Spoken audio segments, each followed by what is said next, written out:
இன்றே டவுன்லோட் செய்து உங்கள் ஃபேவரட் ஷோக்களை என்ஜாய் பண்ணுங்க. ஏய், நான் உங்ககிட்ட என்னடி சொன்னேன்? என்ன நடந்தாலும் அந்த சடங்கை பண்ண போக கூடாதுன்னு சொன்னேன்ல. உனக்கு என்ன தைரியம் இருந்தா என் பேச்ச மீறி சடங்க பண்ணிருப்ப? இல்லங்க, அத்ததான். ஏய், அவங்க அப்படிதான் சொல்லுவாங்க. ஏன்னா நீ அவங்கள அந்த அளவுக்கு மயக்கி வச்சிருக்க. ஆனா நான் உங்ககிட்ட என்ன சொன்னேன்? இது ரொம்ப முக்கியமான பூஜை, இத பண்ணா வீட்டை விட்டு போகவே முடியாதுன்னு சொன்னேன்ல. அதை ஏன் கேட்கல? ஏன்னா உனக்கு இந்த வசதியான வாழ்க்கையை விட்டு போக விருப்பம் இல்லை.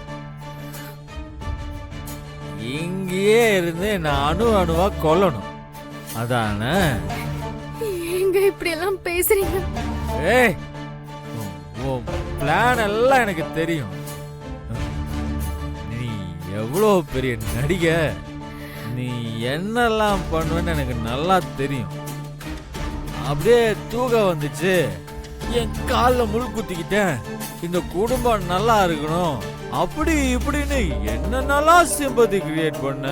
எப்பா ஏய், எங்க இருந்து நீ கத்துக்கிட்ட இந்த நடிப்ப?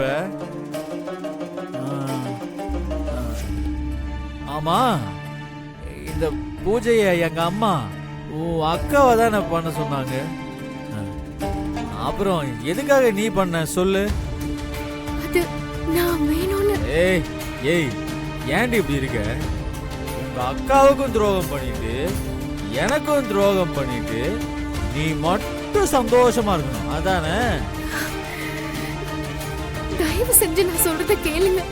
நான் எதையுமே வேணும்னு பண்ணலங்க. ஏய், நீ எதுவும் பேசாத. நீ பேசுறது எல்லாமே பொய். இப்படி பொய்யா பேசி தானே எங்க அம்மாவை மயக்கி வச்சிருக்க. இப்ப என்னையும் மயக்கி என் வாழ்க்கையும் கெடுக்க பாக்குற. இல்ல, நான் தெரியாம கேக்குறேன், உனக்கு நான் என்னடி பாவம் பண்ண? எதுக்காக என் வாழ்க்கையில வந்து இப்படி தொல்லை கொடுக்குற?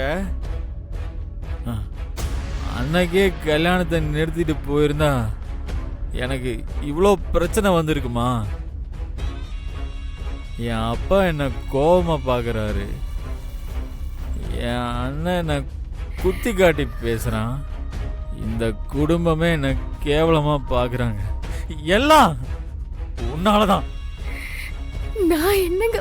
ஏய், வேண்டாம், நீ எதுவும் பேச வேண்டாம். நீ அழறது பேசுறது எல்லாமே நடிப்பு. இதுக்கு மேலேயே நான் உன்னை நம்ப தயாரா இல்லை. நான் செத்தாலும் சாவேனே தவிர உன் கூட மட்டும் நான் வாழவே மாட்டேன்டி.